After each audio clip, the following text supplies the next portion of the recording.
My name is Adele Lander-Burke, and I am Vice President of Learning for Life here at the Skirball Cultural Center. My department does adult educational classes, seminars, workshops for adult learners. And we're really pleased to be able to welcome all of you here today. I'm here on behalf of the Skirball just to say a really quick welcome. It's really great that you're having this conference here. How many of you, this is your first time at the Skirball? Well, a super welcome to you. The Skirball Cultural Center is rooted in Jewish values and committed to creating a society in which all of us can feel at home. And one of our primary interests is in building strong families, and that's why we're so pleased that you're here today. I would just say, before you leave today, if you go into the lobby, pick up a program guide of all the things we have going on here for adults. We have wonderful concerts, lectures, films, theater, dance, museum exhibitions, and we have an incredible array of things for children as well, from very young children through teenagers, including our award-winning Noah's Ark at the Skirball. So pick this up, and it'll tell you in there if you'd like to get on our e-list. You can just go to our website and sign up and receive a monthly notice about all the things happening here at the Skirball. I would just mention that we're having our own parenting conference on Sunday, March 10th, and our speaker will be Dr. Madeline Levine, and the theme of it will be Teach Your Children Well. So sign up on our website and you'll get information about that one-day conference as well. I'm here also to ask you to turn off your cell phones, anything that can beep, that could disturb all the speakers you're going to hear today. Also to tell you that there is no food or drink allowed in the auditorium, but any of the other spaces where you're meeting, you're welcome to take in food or drink into any of those other spaces. And also, just for your information, there are restrooms right off the main lobby. On the second, you just go down a flight of stairs, or there's an elevator on the side there to take you. And also, when you go outside the double doors where you had your breakfast, if you go out there and to your left, there's a restrooms also along the curved wall there. So I hope you have a great 2 days, and welcome to the Skirball. Thank you.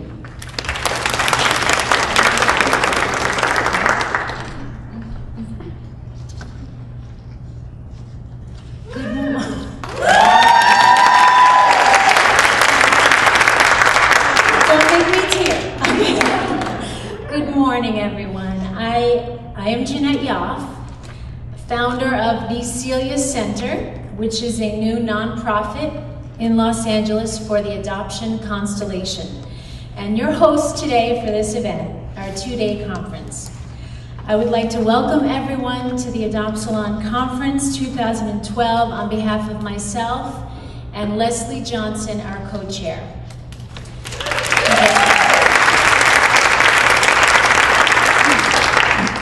We are here today to celebrate Adoption Awareness Month, honor all of those connected by adoption, and educate the community about adoption.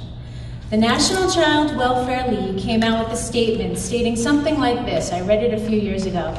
We must learn from the adoptee's experience. And I believe that's true. And I believe as an adoptee and former foster youth, you can call me a Fosty adoptee. I believe that I have a lot to share and an ability to help the next generation have a different experience than ours, and more importantly, perhaps, give this generation of adoptees an opportunity to heal, educate, inspire the generation after them. I also believe adoptees are not the only voice we can learn from, and not the only voice that needs to be heard and validated. First came the birth parents, then came the adoptee, and then came the parent by adoption to create and bring the experience full circle.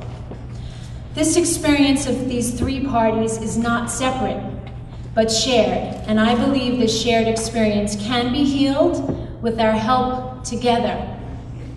This is the core behind how Adopt Salon got started 2.5 years ago here in Los Angeles. I wanted to create a relaxed, salon-type atmosphere where we could not only share our thoughts and feelings, but ideas, and create a safe place for all members of the constellation to come together so we can hear each other's voices. I wanted to bring the triad together. I wanted to talk, listen, demystify the wound, try and understand and gain perspective and heal. And it became a success. And I know a lot of you here today are here because you've been to the Adopt Salon. I also started this group out of a selfish need to know that I was not alone. My goal was and is to help parents by adoption understand from the adoptee's point of view the pain and shame we carry with us every day. I wanted to give the adoptee a voice, empower them to speak up and not apologize for their feelings anymore, but express them because you are not a victim anymore. I always tell adoptees, we are not adopted today. We were adopted. That does not define you. And that was an event in your life. And now you have an opportunity to repair your past and act upon it with dignity and pride. And I also wanted to give birth families the opportunity to repair their losses and regain strength to search for their children and have reunion. And just a little story that I wanted to share on a side was about 10 years ago, I was volunteering at the Adoption Support Center, which was actually run near here by Stephanie Siegel.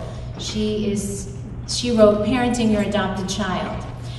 And I remember when I was a volunteer there, this little girl came up to me, running up to me. She must have been like 8 years old.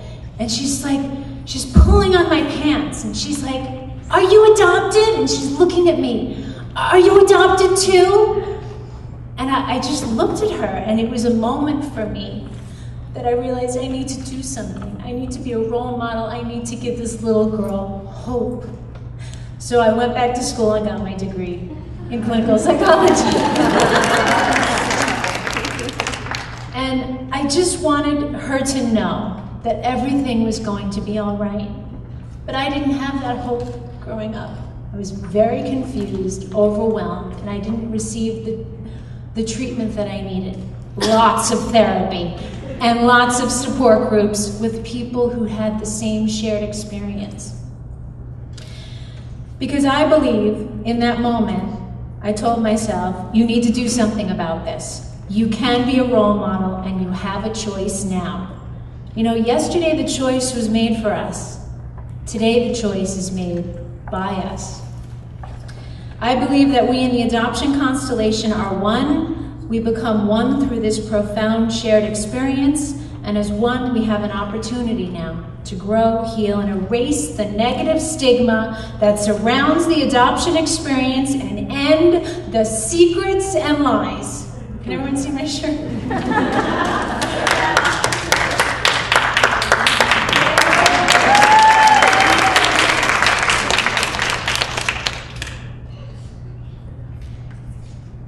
So I encourage you all today to attend the Adopt Salon support groups. They start at 4:15, so you can experience how powerful it can be and recognize the shared experience. We have social workers here today. We have therapists here today, clinicians. You are welcome too, to see the triad, hear the stories, understand the feelings. In closing, let me say that it took a long time for me to recognize that being adopted is not the condition. It is the management of my losses that becomes the condition, and I'm striving to become whole again in this lifelong condition. And over the next 2 days, we will all have many opportunities to mend our losses together. So without further ado, please let me introduce you to our opening keynote speaker for this weekend. He is the Executive Director of the Evan B. Donaldson National Adoption Institute. For the past 10 years, he's helping us understand the best practice and policy for adoption. He's a father by adoption. He wrote a book called Adoption Nation, which he will have if anyone wants to purchase it after his keynote. This has been reviewed as the most important book ever written on the subject. So I highly recommend you get a copy of this. I welcome you, Adam Pertman.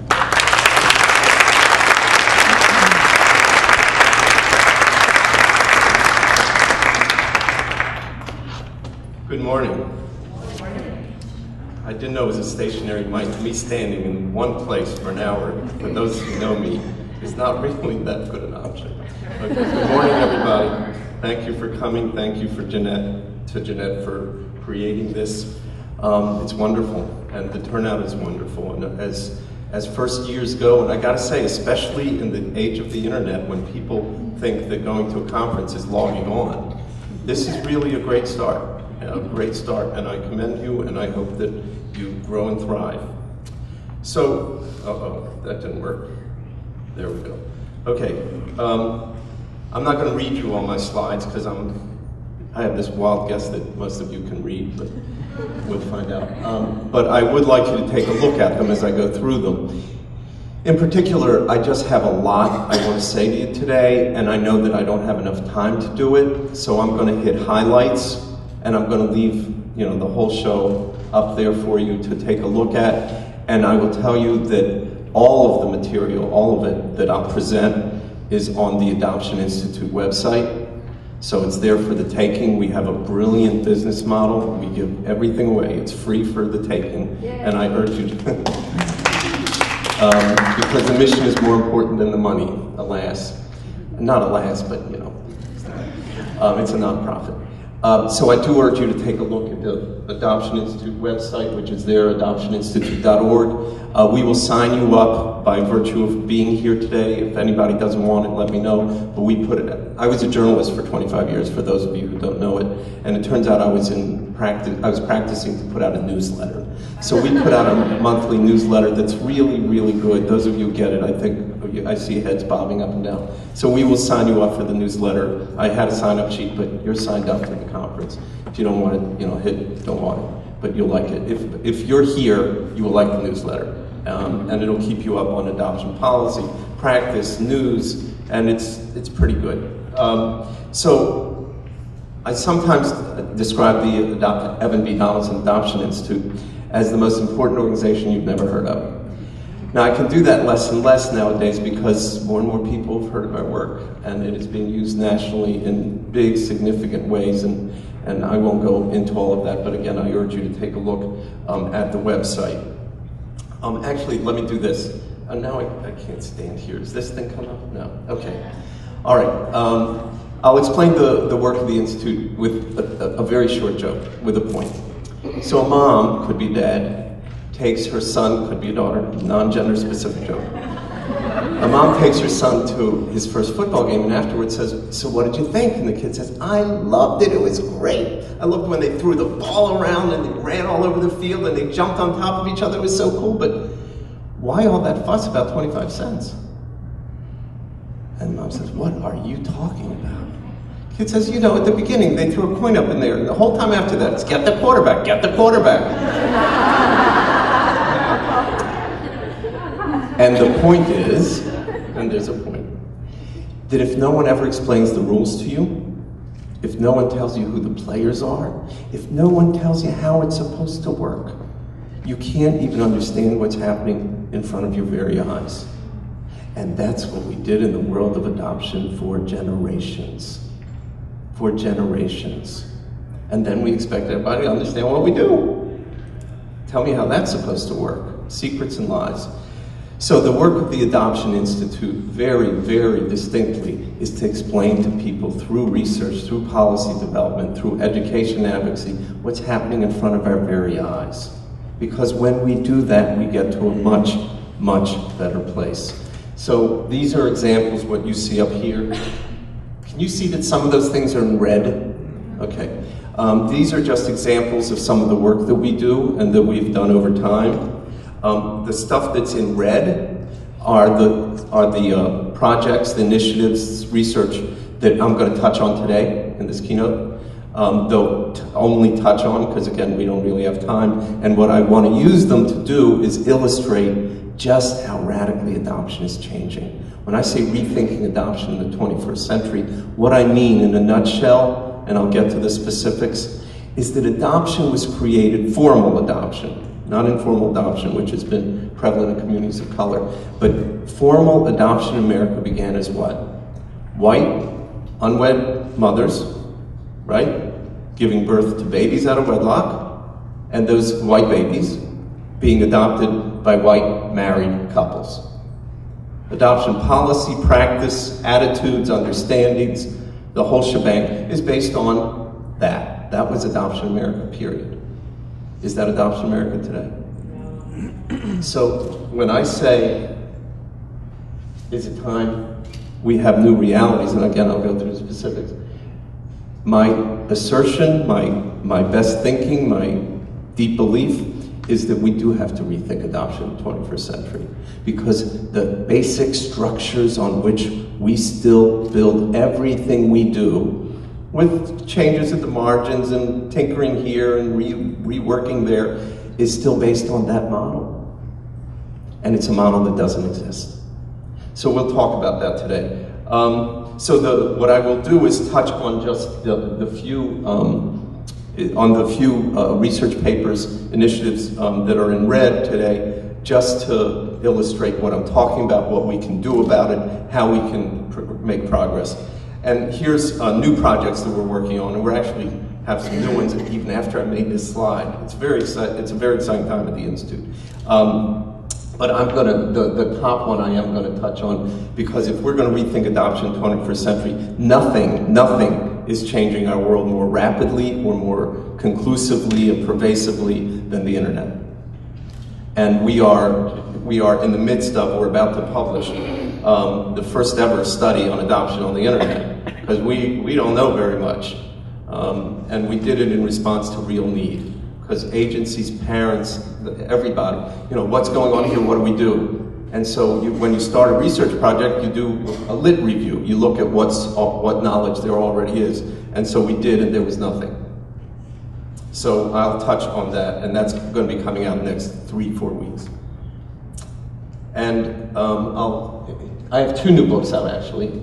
Adoption Nation, How the Adoption Revolution is Transforming Our Families and America, and Adoption by Lesbians and Gay Men. The only point I'll make here is, and both are up there at that table, I do not keep any of the proceeds from the sales of my books. I never have, nor for my speaking fees. I donate them all to adoption education reform. So if you buy a book today, and and I encourage you to do it, the money does not go to me, not a penny. It goes to for the right reasons, to the right causes. So I urge you to do it. I'm happy to sign a book if you decide you want one. So I start every presentation, almost no matter what I'm presenting about, with this. I keep it on my desktop and have for years, to remind me why we do what we do and its value and importance. Everybody remember Alex Haley? And the whole country did what you did, from the book and the TV series. Everybody said, yeah, that's about all of us. And when he wrote this, there was no asterisk that said, except for adopted people. But for generations, in policy and practice and attitudes, we acted as though this did not apply to adopted people. And that's a big part of the change in adoption over the last 50, 60 years, because it has changed radically over the last 50, 60 years, is a growing recognition of the universal truth of this. And I think it has to underlie everything that we do. Okay, so if the premise is that we just don't know enough yet, we don't understand everything that's happening before our very eyes, that's why the Institute exists, so we can do this work. And we can inform better practices, right? And improve people's lives. So if that's true, how good is our basic understanding of adoption? Even the most core stuff. So don't be embarrassed. There will be no grades. And everybody can't say B to each one because you don't know, okay? Because that's what people do. And so just by raise of hands, this is just for fun, and it leads to things that I'm going to discuss. Cell phones off, please. So what do we know about adoption? How many children are adopted into and in the United States annually? All sorts of adoptions, from foster care, step-parents, infants, and from other countries. So, 76,000. Everybody, you have to raise your hand for one of these. 76,000 a year. B, 135,000 a year. And C, $180,000 a year. In dollars per person. Welcome to the world of adoption. Okay. We'll get to the answers. Which type of adoption in the U.S. occurs most? Adoptions from other countries, international, A. B, for foster care. Or C, babies, infant adoptions. C wins the day. So far you're C people. How many people in our country have adoption in their immediate family? What I mean by that, when we think about adoption, and if you go out into the broader real world, not that our world is real, if you go out into the real world, if you go out there and say, what's adoption? They say, well, parents adopt kids and then they have a family. That sentence didn't include birth family. That sentence didn't include siblings or grandparents. And adopted humans, raise your hand. They grow up and they have children. You have children. And you get older and you have grandchildren and nephews and nieces. Are they affected? Yeah. Okay, so when I say how many people in our country have adoption in their immediate family, don't go to first cousins. That's the circle I'm talking about, okay? How many Americans have adoption in their immediate family? Because that's who's really affected. That's how we empower ourselves and really learn how to discuss our community and advocate for our community and how many people it touches. So 45, none of these numbers are small, by the way. We think of adoption as this little niche. We'll discuss the little niche. 45 million people with adoption in their immediate family. B, 85 million. Or C, 100 million people. B and C. So a lot, huh? Okay. So we're going to go into, we'll give the answers. Here's the trend line for international adoptions. At its peak, it was about 22,000. It is plummeting. That's a subject for another conversation. It is plummeting, and I don't see an end in sight quite yet. Here's the trend line for adoptions from foster care. It has been soaring for over a decade, for close to 15 years. So where does that all get us? There's the answer to your question. Oh, right? Oh my God. The most basic understanding of adoption in America. It's almost no infants. It's very small. It's the plummeting number of adoptions from overseas. And the vast majority of adoptions in America are from foster care. And those kids are not babies. And those kids are not white infants born to white unwed mothers being adopted by white married people. And it's the majority. When we think about adoption in the 21st century, is this the institution we created, and is it playing out for the benefit of the people who are really involved? Let me just, I know how little time I have, so I think I might just answer some of these questions now and skip slides later. Okay, so how many children are adopted into the United States annually? The answer is about 135,000, and you can break it down when you see that pie chart. You know which type of adoption occurs most. And how many people have adoption in their immediate family? I'm going to play a really, really, really quick game, okay? How many people do you have in your immediate family? You. I have 7. 7? Uncles, aunts, grandparents, children, nephews, nieces, siblings. That's immediate family. Immediate family is defined as your core siblings, uncles, aunts. So not out to first cousin, but one circle in. I'll answer the question.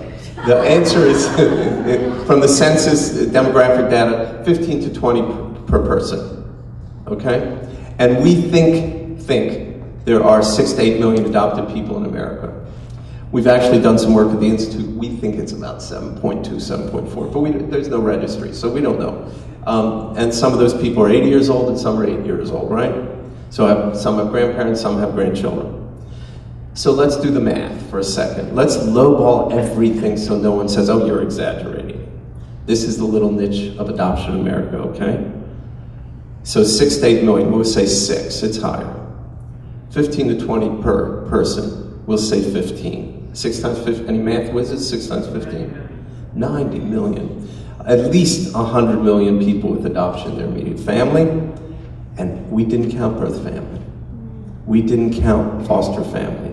We didn't count social workers. We didn't count your best friends, or your neighbors, or your coworkers, or the kids your kids go to school with, or their teachers. Oh my God. It's quite a niche, isn't it? It's a whole different way of thinking about the community that we serve, that we're part of, and that we need to advocate for. And when we make arguments about we need to do this, we need to help these people, we need to get funding, whatever it is, if you're looking at the census data and say, well, 1.2 million children are adopted, well, you ain't got much of a fight, because you're representing a really small minority. 100 million people, maybe something else altogether. And if you think about the fact that most kids are adopted from foster care, oh my God, are those families ever impacted? I'm talking about the relatives, many rings out. And we don't think about that when we advocate for those children or for those families. Okay, where are we? So a really quick history of Adoption America. I'm not going to go. You all, I mean, you know the history. We started with the first thing that I said. There was stigma, shame. There still is way too much. And then it started to change. And most people say, well, with the birth control pill and abortion, but I think the far bigger factor, and I talk about this, trace the history in my book, a far bigger factor is we decided women are allowed to parent their own kids. And then everything started to change, and the availability of those white infants, turns out they wanted to do so. Go figure. And so everything started to change. And then world events filled the gap. No one at that time thought China's imposition of a one-child policy was an adoption event. Has it turned out that way? No one thought that the fall of the Berlin Wall, the dissolution of the Soviet Union, was an adoption event. It sure has changed our world. And then the paradigm during the Clinton administration in foster care started to change. So best interests of child were then defined as permanency, reunion or adoption, but not limbo. And so everything started to change. So what has changed? Nah, the American family hasn't changed. But anybody old enough to recognize that top photo? Father knows best from TV. And that, if you were in America during the 1950s and into the 60s, there was nothing depicted on television except white families. And they were all nuclear, and they all had white picket fences. Well, whatever we can, and for all we know that both those kids were adopted and no one ever told them. Because that's what we did. And now we have Modern Family, and we have a black president who's reelected, and we have all sorts of interesting family constellations that we fit into. So where are we? Fewer than 1% of single women voluntarily place their children now, and that is across the color spectrum, race, ethnicity spectrum, and I won't go through all. Things are in many, many ways getting better. I know I sound Pollyannish about that sometimes, and people call me on it, but the era, if we don't believe that they're getting better, we should go do something else. If we don't believe we can change, no pessimist ever changed anything for the better. It doesn't work that way. I think the improvements are big, they're important, they're significant, they're historic, but now we have to rethink them and say, have we done, we certainly haven't done enough, but what do we need to do to jumpstart it and get to a completely different level in this new world in the 21st century? And I think I'll just touch on that last point. I think for all the progress we've made, and I think we clearly have, this notion of adoption as just child placement is not good for adoption. It means that we think that once the parents adopt the kid, then everything's fine, and we move on, and it's like every other family, and everything's fine. Well, everything may be fine, but it's not like every other family, and that's okay. And that's okay, but what it means when we think of it as child placement is we don't think about the other people who are involved, the other people who are affected. And that's important, not just retroactively, because we leave people behind and don't understand their issues or help them, but it also is important prospectively, because if most of the kids adopted are from foster care, we better not forget about those families. I'll talk more about that. Because it doesn't end at adoption. Our job doesn't end at the point of adoption. And very significantly, today, going from that world in which the world I described, white kids, white parents, etc. Today's adoptive parents are gay, straight, single, married, cohabitating, young, old, you name it. And the children are not all the same people. The kids being adopted today are older, they have special needs, they're in sibling groups, they're of color. So even if you go back, and I'm going to steal a little bit because I want to be careful of my time. I'm going to get to a punchline here that I shouldn't get to for about 6-8 slides. But here is the fundamental change that requires, I think, our rethinking of adoption in the 21st century. What is the hallmark? What is the reason the children are in foster care? They're abused or neglected. The children who come to us from other countries, for the most part today, it has changed. Today, from other countries, are institutionalized and they're older. Do the math. 68 plus 15 is 83% of the children adopted today were abused, neglected, or institutionalized. And by the way, go into that 17% of infants, and they ain't, white babies born to the formula I spelled out before. So it is a very different world. And we are still living it as though it were something else. Okay, so that's the rethinking encapsulated. Now I'll keep going. And if I don't get through all of this, by the way, I'm delighted to share this PowerPoint. Just send me an email and I'll send you the PowerPoint, okay? And all the individual pieces of it are on the website. Yep. We're still living it as if it were what? What I said before, we still have a construct that started with white children born to white unwed mothers, raised by white married people. And if you look at the laws, policies, and in particular, go out into the world, the understandings of people about what is adoption. The majority of people in this room said infant adoption is the majority. That's what we understand. And we behave based on our understanding. And a lot of you said, I think the lowest number was from foster care, but a lot of you said it was from abroad. So if you add up in this audience of people who are tied into this world, in this audience, the people who said those two things, if you add them up, you blew away the right answer.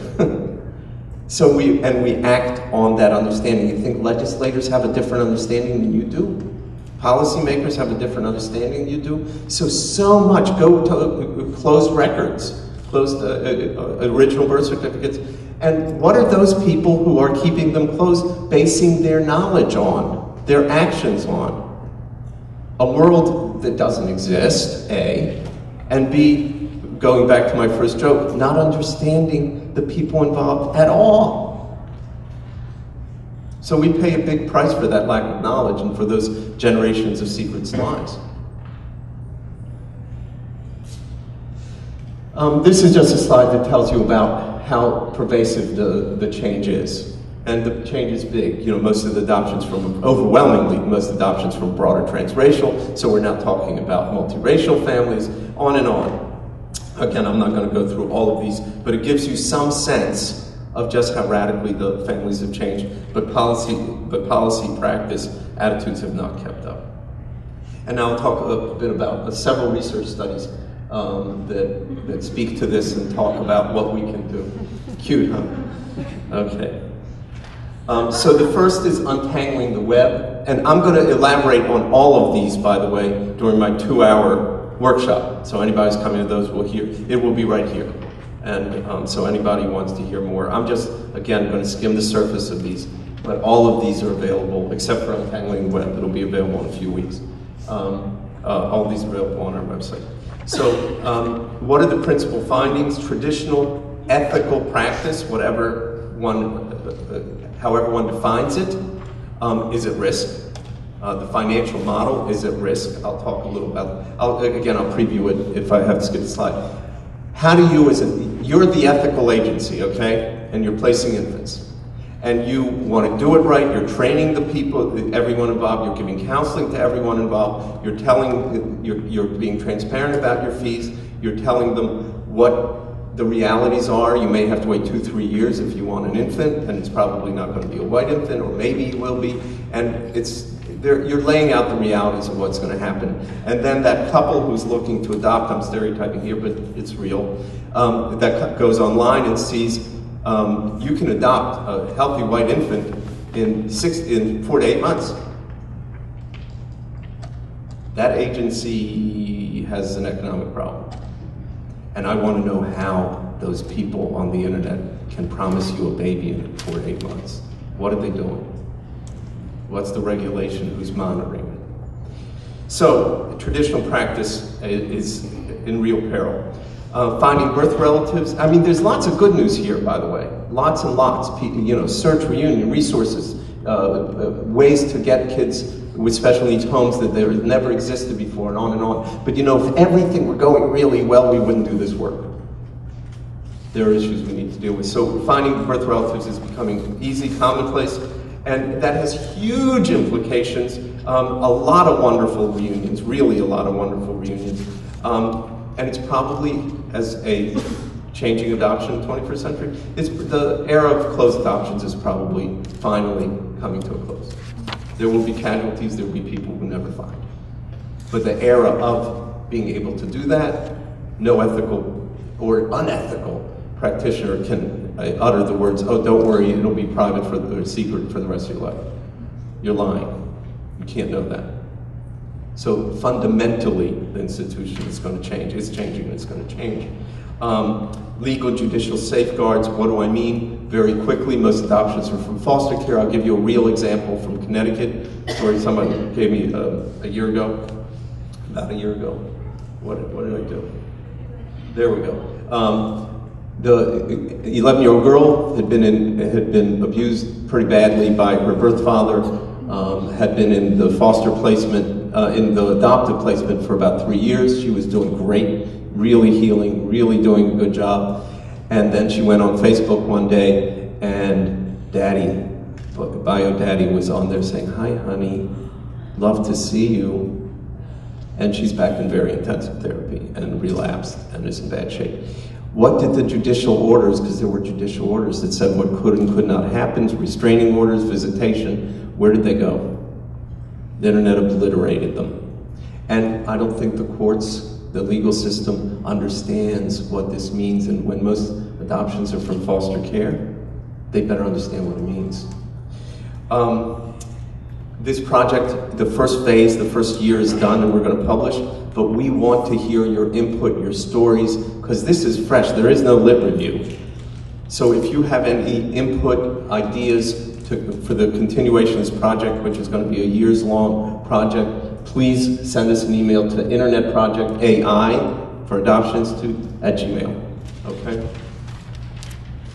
So, openness in adoption. This was our last report that we put out. And again, it speaks to the changes that have already occurred, big time, but to the fact, I'll say, that we need to rethink it. If all these changes have occurred, why are records still sealed? Why is counseling still optional? Why is dual representation by attorneys okay? Why, if all these changes have taken place and we know that they have? So the number of closed adoptions, and it's good news, has really plummeted. This is infant adoptions. It's down to about 5%. Is the finding of the report. And for the practitioners out there, we're also going to publish a curriculum on open adoption. I think it's the first ever that's research-based, and that should be ready early in 2013. In the vast majority of I'm not going to read these to you. So there are a lot of these changes illustrate what has happened. It is really, really different. And what we know from the research, and this is really all of these papers that I'm citing here, use them as, don't think of them as just enhancing knowledge. They are advocacy tools. When you go to advocate with an agency, with a lawmaker, with a legislator, whatever it is, what your experiences, your stories are powerful and vital. But you know what? They love to see the research. And some of it is, research that tells you the sun is shining, but sometimes you need research that says the sun is shining, because people want to know, how do you know that? How do I know that's not just your experience? And so people around the country really do use our work. It has helped change laws, it has helped change policies, it is being used to better train workers in agencies around the country. I urge you to think about it that way. These are not documents just to make you smarter. They are documents that help instigate change and implement it.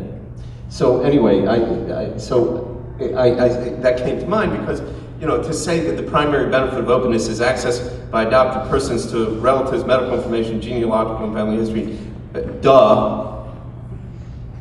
But if you're advocating for more open practices in an agency, for unsealing records, to be able to say, look what the research tells us, is really, really important. And what you see here is that it benefits everyone. That doesn't mean every time, in every circumstance. One size really does not fit all. Not in any kind of family. Not in divorced families, or single parent families, or gay families, there are a lot of families. And nothing is true for all of them. But we know from the research and from experience that there are things that are very true for most of them. Keeping the promise is probably the biggest thing we've done to date at the Institute, and the promise that we talk about, and again I'll go into this more in the later session, but the promise is the promise we give, implicit promise we give to children when we remove them from their homes and place them in foster care, or we move them out of their home countries and bring them here. The implicit promise has to be that we will give you a better life. And we're not keeping the promise, most particularly from foster care.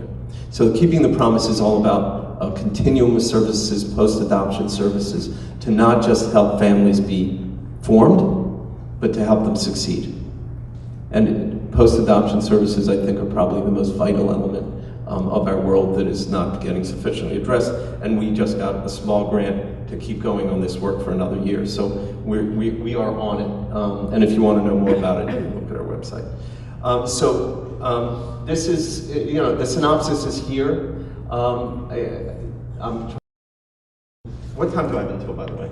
Real. Okay, so we're going to speed through this. I would love for a couple minutes of Q&A if I can pull it off. So I'm not going to go through it, but here are the principal findings. Are there any that I want to... Yeah, I'll look at number 3. The utilization of clinical services is really high. Again, this taints adoption. Oh, well, those adopted kids are messed up and, oh my God, they're really disproportionately represented in clinical care. Yes, they are. But why is that a bad thing? If most kids who are adopted today were abused, neglected, or institutionalized, turn it in, yay, we're getting them help. That's a really good thing, and we need to rethink it and turn it around. We can do that. Getting help is a positive, not a negative, and stigmatizing is a negative, not a positive. And so there are things that we really do need to understand in order to make progress. For the Records is the work we've done for years on unsealing original birth certificates for adult adoptees. And I could go on with this one for hours, but we've been pretty successful. It's way slow. We're doing a new project on, we're not even doing it. We have the idea and a little funding. We're going to do a best practice project for helping adoption professionals deal with people who come back. Because they don't know what to do, they don't know what to say, they don't know where to go, they don't know what the laws are. And so we hope that while we're doing the work on records for the long term, changing state laws, we can also help people tomorrow when they go back to their agencies. And I don't mean just adult adoptees. Birth parents go back. adoptive parents go back, and the agencies don't know what to do with any of it. So we're working on it. To me, the biggest fundamental argument for unsealing original birth certificates is that you only retain a law if there's a reason for it. And the reason they believe it should be retained, they proponents, is because obviously something bad will happen if we change it. Otherwise we change it. You know, birth mothers' lives will be ruined, adoptees will become stalkers, you know, all that good stuff. Well, it's not a science experiment. You don't have to make this up. And this is what I say in testimony when I go to states. What you're doing here is not something new. There are states that have done what you're contemplating doing, and you know what happens? Absolutely nothing. Nothing bad. And people reunite, people feel whole, people have the pieces of their puzzles put together, people can deal with their grief. Nothing happens. And yet we retain the laws. That this, both as a simple and as a practical, real thing to help people, has to be a fundamental part of the rethinking of the 21st century. Safeguarding the rights and well-being of first parents. Everybody talks about that's what we want. We want to help these women. Well, no one else has done the work. So we've done one report on best practices to help first parents. And we have just started a second. And that's enough to say. I want to look at this one piece that's in red here, an asterisk, because it is to me, the singular, most powerful argument for rethinking, reshaping, redoing. The single most powerful, because the reason that legislators, policymakers, some organizations, some social workers, the reason they say we need to keep records closed and all the stuff that flows out of that, the attitudes, understandings, implications that flow out of that, we want to protect those women. I've been in the States, I've been in lots of states, and that's the argument. No matter, I can be as persuasive as all get out, and everybody around me is persuasive as all get out, and then one person says, but we don't want to undermine the privacy these women were promised to ruin their lives. And the whole thing falls apart. One argument. And you know what? It's not true. And now, this is research that shows the sun is shining. How many women here have given birth to a child? And you could just give that child up and forget about it, right? That would not be an issue. We treat it as though that any human being could do that. As though any human being could part with their child and move on as though nothing happened. It's unconscionable. It's impossible. And it is the basis of that unconscionable, impossible piece, is the basis of law and policy and understanding. And so now we have research that shows that the sun is shining. The single factor that helps women not move on, not resolve, but deal with their grief, their loss, their shame, the single factor is the opposite of what they say. It's knowing that your kid is okay. The single biggest factor. So it turns the argument on its head. So research is valuable if we use it well. And I hope that it helps change reality in the 21st century. Related findings. That first one is, the biggie. I'm seeing if there's anything else I need to talk about. I'll just repeat the last one because I think it's so critical, and it comes out of our work Beyond Culture Camp, which is on positive identity formation and adoption. It's a great piece of work I will talk about in my workshop. If you put these things together as one puzzle, what we learn about birth parents, what we learn about search, what we learn about identity formation, and you put it together, what you get is the information about your origins. This is Alice Haley's stuff. Is not just about curiosity, but about gaining the raw materials needed to fill in missing pieces of your life and derive an integrated sense of self. It's not a small thing. It's not just your curiosity. It's very real and it's very big. I'll just show that to you for a moment. Random thoughts and observations. You know, that first one always strikes me because, you know, in order to think that something bad is going to happen to the lives of people when original birth certificates are released, you got to think that the adopted person is a pretty bad person, because they're going to do something evil with it. Well, there's no adopted people in the audience? Okay, so you are evil, so I forget it.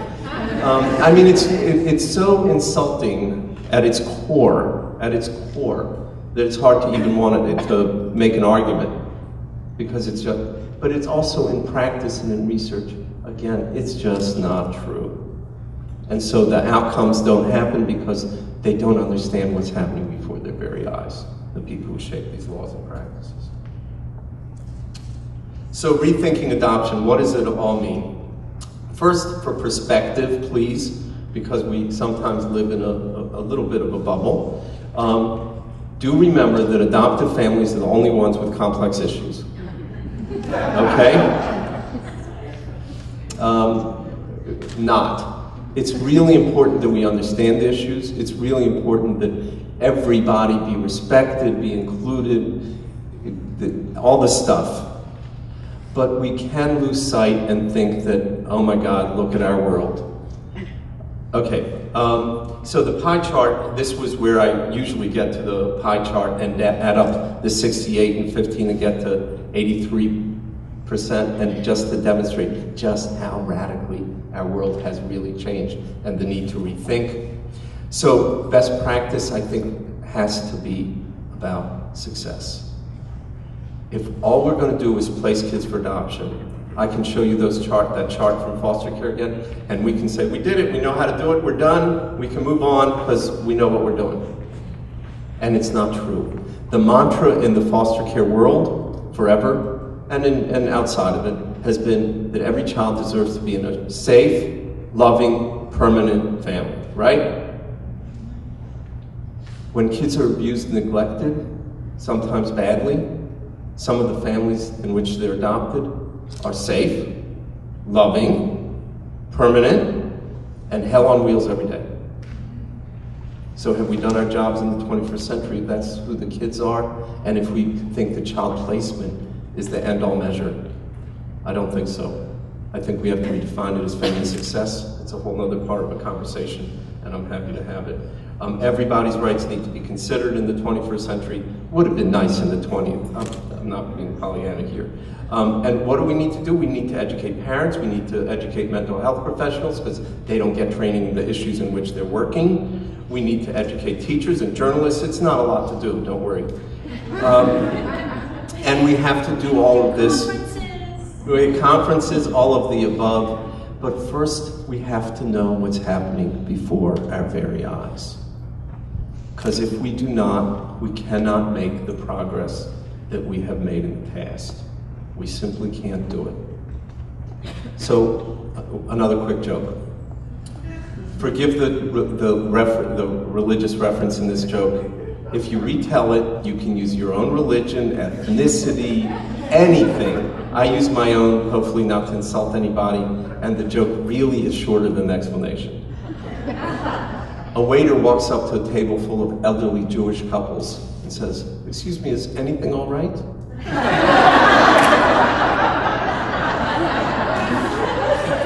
And that's how we feel sometimes, isn't it? And that's how we feel sometimes. But the truth is that what we have done over a couple of generations is, in the adoption world, is extraordinary. The subtitle of my book is How the Adoption Revolution is Transforming Our Families and America. That transformation is huge. We have changed our culture, we have changed our understanding. For whatever we have to do, the progress we have made is measurable, discernible. There weren't adoption conferences where people raised their hands if you asked them if they were first mothers. They didn't exist. Adopted people weren't holding conferences in salons.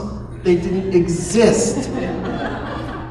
Adoptive parents were not telling their children they were adopted. So look what we did. Look how far we came. And if we could do all of that, last one's in red, we can do this. Thank you all very much.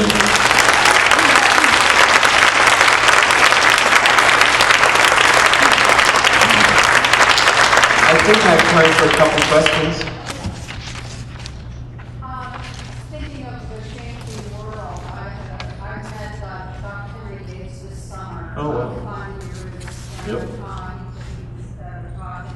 He said he gets contacted very frequently from adoptees, and he said it's kind of a godsend to adoptees. He's very positive